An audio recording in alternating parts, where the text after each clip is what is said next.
Hello, everyone. I'm Bo from Brutal Commentary, and today I'm going to be breaking down our next matchup for UFC 323. In this one, we have Terrance McKinney taking on Chris Duncan. This is going to be an awesome fight.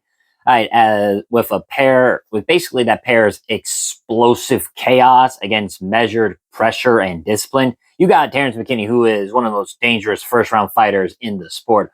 I mean, with that guy, it is feast or famine, basically. I mean, you look at all of his wins, at least in the UFC, they're all in the first round. Matt Frivola, first round. Faraz Ziam, first round. Even his most recent wins in his last five, right? Let's see, right? Mike Breeden, first round. Brandon Marriott, first round. Demir Hazovic, first round. And then most recently, Vyacheslav Borishev, first round. All of his wins are in the first round. It's feast or famine because if that guy can't get you out in the first round, he's going to lose. He is a man who can finish anyone in seconds if he finds his moment. Chris Duncan is the opposite. Patient, very physical for the weight class, composed, and built for fights that demand structure and longevity. So with this one, we're going to break down their styles, see how they clash, and I'll say this, similar with Ibo Aslan and Ivo Bersakeyev, or sorry, Biserkeyev, excuse me. That this is destruction. Very simple. I'm gonna say this right now, just early in terms of my prediction. This ain't going past the first. This ain't going past 3 rounds. This is not going to decision. I guarantee you that. But with that being said, like I said, let's break down their styles. So starting with Terrance McKinney, he basically kind of fights like a fuse that's been already lit. From the opening bell, he brings aggression, speed, and finishing instincts very few lightweights can match. His early round offense is explosive. Flying knees, long straight shots, blistering combinations, level change feints to real takedowns, and a swarming approach that tries to overwhelm opponents before they can settle. When McKinney finds the opening early, he ends fights violently. I mean, his highlight reel is full of them. You look at like Vyacheslav Borishev, right? How he went from the takedown to the Dars, kind of jocked for position, went to mounted guillotine, and all in the span of about 50 seconds. Or how he beat Matt Frivola with literally the first two punches he threw in like, what, 9 seconds? He's also an underrated grappler. He's got strong wrestling for sure. And as I just said with Vyacheslav, he's got a good submission game, especially his rear naked choke during scrambles is a legit danger. What makes McKinney so unpredictable is that he can hurt you on the feet, take you down instantly, or jump on your neck if a scramble breaks open. But as dangerous as he is early, the weakness is well known at this point. His style burns a ton of energy. If a quick finish doesn't come, the pace slows, the explosiveness is going to fade, and he becomes more hittable and far less effective. I mean, I've looked at all of his losses, at least in the UFC, right? And now they're not many. It shows how good he is. But let's look at it like his last finishes, right? All of them are where fights he kind of blew his gas tank, right? All right, so Drew Dober survived the storm. McKinney got tired around the middle point of the first round, got KO'd. Ismail Bonfim, second round finish. Nazim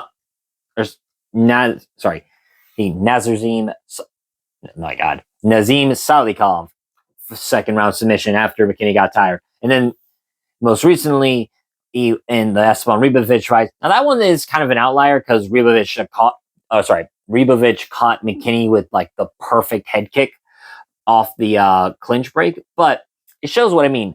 If the fight goes past a certain point, about let's say 3 minutes into a fight, that's usually the point McKinney kind of starts his fade because, like I said, his style is so explosive, and that's how Drew Dober survived the storm and beat him. And that's how Ismail Bonfim made it to the second round, finished him off with flying knee. Nazim Salikov submitted him with the rear naked choke. Oh, so yeah, honestly, so that's kind of it. Also, and not only is he more hittable, but McKinney's pretty chinny at times. I mean, he's been finished in just about all of his losses. Is now granted again the head kick by Ribovic, that's like picture perfect, and flying knee by Ismail Bonfim. Again, those are some perfect strikes, but still, McKinney is pretty chinny. And his ability to manage pressure becomes a vulnerability. McKinney is at his best when he is a tornado, but when the fight forces him into structure and patience, or just like I said, goes long, he's going to fade. Now, looking at Chris Duncan, And he is the perfect stylistic foil to McKinney. A composed, the physical, mean potatoes fighter who thrives on grit, pressure, and discipline. Duncan is not flashy, but he is pretty consistent. He's got solid boxing fundamentals, heavy hands, and willing to grind in the pocket. And his pressure is deliberate, not reckless. And his defense holds up pretty well. Now, there was a point where he was pretty reckless, like McKinney. Think of when he lost to Borishev or how he got hurt early by Charlie Campbell until he staged the comeback. But in recent years, especially this recent win streak Duncan's on, he has been vastly improved.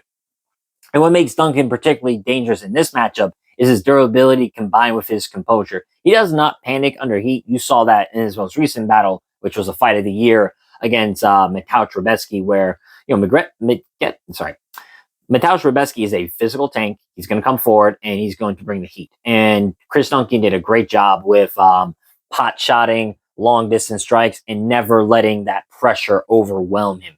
He can survive early. He's survived storms before. The only one of recent to beat him is Manuel Torres, who is a better version of McKinney, a finisher, same as McKinney, but built to last longer. That's how I'll get it.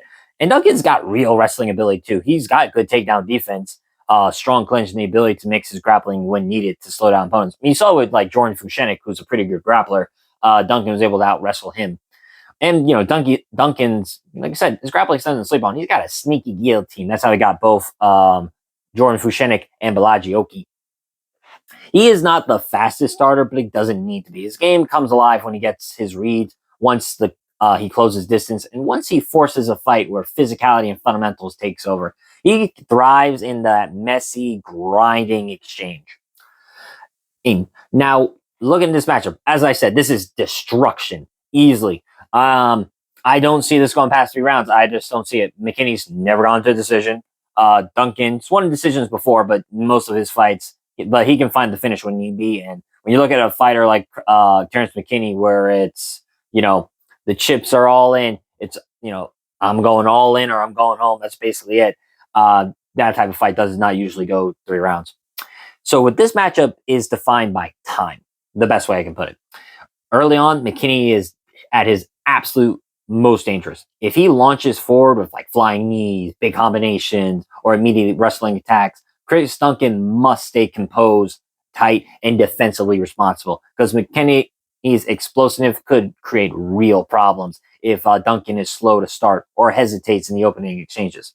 But if the fight goes longer, the more the momentum shifts drastically towards Duncan. If Duncan can survive, like I said, the first 3 minutes, hell, if he doesn't, like I said, he doesn't need to survive the first round. If he can survive the first 3 minutes, his pressure is going to become a problem. His boxing is going to start landing cleaner. His forward movements are going to chip away at McKinney's gas tank, and his clinch work starts slowing the pace. And once McKinney's explosiveness starts to fade, even slightly, Duncan's physical strength, durability, and consistent striking are going to become a clear advantage.